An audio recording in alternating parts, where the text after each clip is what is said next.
For many, it is only a dream. The dream of someday owning and driving one of the most legendary sports cars ever created, a Porsche.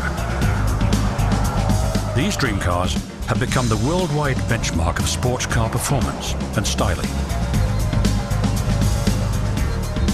They're fun, powerful, and precise. Cars designed for people who are passionate about driving.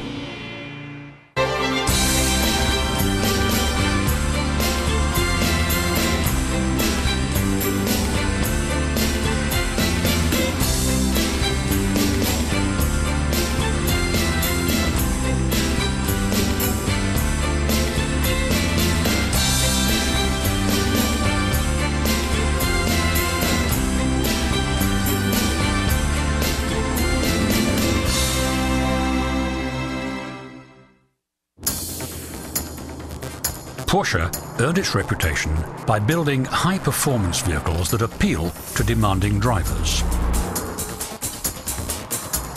Drivers looking for sleek, aerodynamic, fast cars find they can take the wheel of a Porsche and conquer the most demanding roads.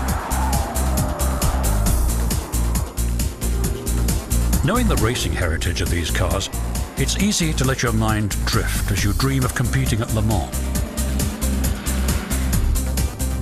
or challenging the sands of Dakar.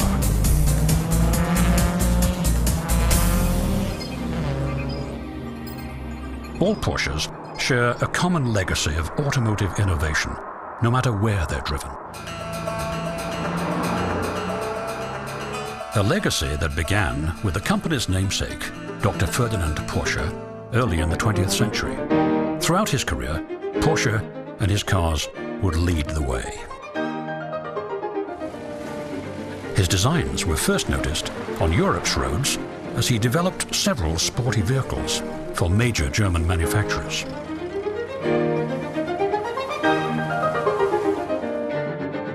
Starting in 1924, when Porsche took over for designer-in-chief Paul Daimler at Mercedes, he began to create a series of fast, supercharged cars. These powerful and sporty models set the Mercedes drivers apart from the crowd.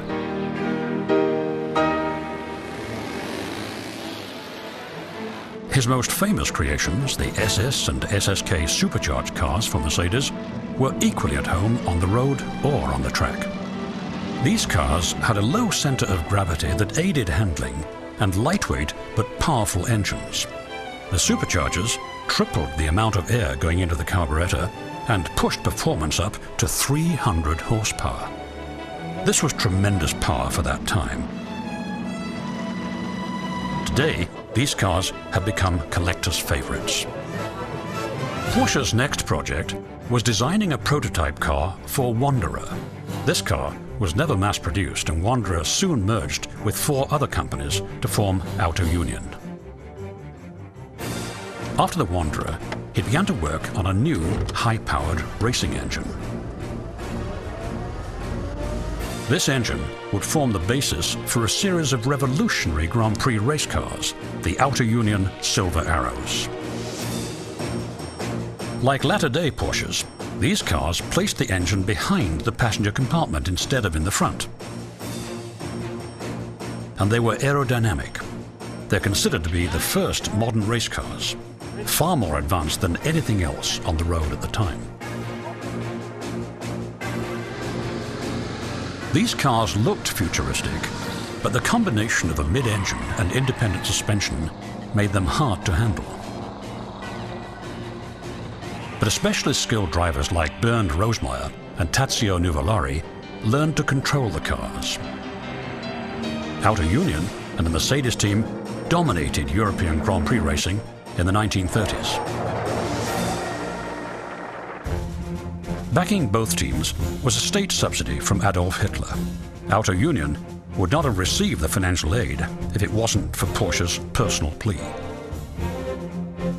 Hitler was impressed by the confident and brilliant engineer. Several years later, in 1938, he asked Porsche to help produce the Volkswagen, or people's car. The Porsche team threw itself into the work of designing and building this affordable, easy-to-repair family car. They created an inexpensive automobile that could easily cruise the newly built autobahns at 60 miles per hour. Always interested in speed, Porsche thought about a sports car based on the Volkswagen. He convinced the government to give him the money to build 2 prototypes, the 60K10s. These cars were built for a race from Berlin to Rome. They were finished and set to go by the end of the summer of 1939. The cars were ready, but in September of 1939, Hitler launched another race, a blitzkrieg into Poland. The world was at war. Ferdinand Porsche was named president of the Armour Commission of the Ministry of Arms and Munitions. He went to work developing tanks and other military vehicles. To protect the company from Allied bombing attacks, it was split into 3 groups. One was set up in a remote Austrian farming community, Gmund. This workshop would serve as the haven from which Porsche and his son Ferry would relaunch their car business after the war. Their first big post-war break came from a former member of the Outer Union team, Tazio Nuvolari. He wanted them to create a new Grand Prix car. Nuvolari convinced a wealthy industrialist, Piero Duccio, who'd made a fortune selling boots to the Italian army, to back the project. This collaboration produced a stunning and advanced race car, the Cisitalia. Ferry Porsche was pleased with the results, and it inspired him to resurrect his father's plans for a Volkswagen-based sports car. The earliest Porsches took the Volkswagen pan, transmission and engine, modified them, and wrapped these borrowed components into a hand-built, streamlined aluminum body. Using Volkswagen parts, Porsche was able to keep its costs down while working on developing the refinements that would make the car stand out. The car's basic design owed a styling debt to the pre-war 60K10 race cars, but it was more refined and modern. The curvy, fluid, sexy lines gave the impression of having been conceived in a wind tunnel. In fact, there was no money for that. The shape was pure designer's intuition. The car was beautiful, but launching a new car company was risky. It would take a lot of hard work to ensure success. Starting in 1948, Ferry Porsche took the car to various European motor shows, where it was noticed by the press. Ferdinand Porsche had long dreamed of producing a world-class sports car.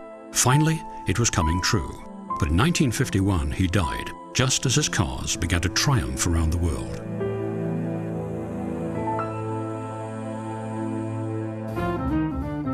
Ferry looked to an American,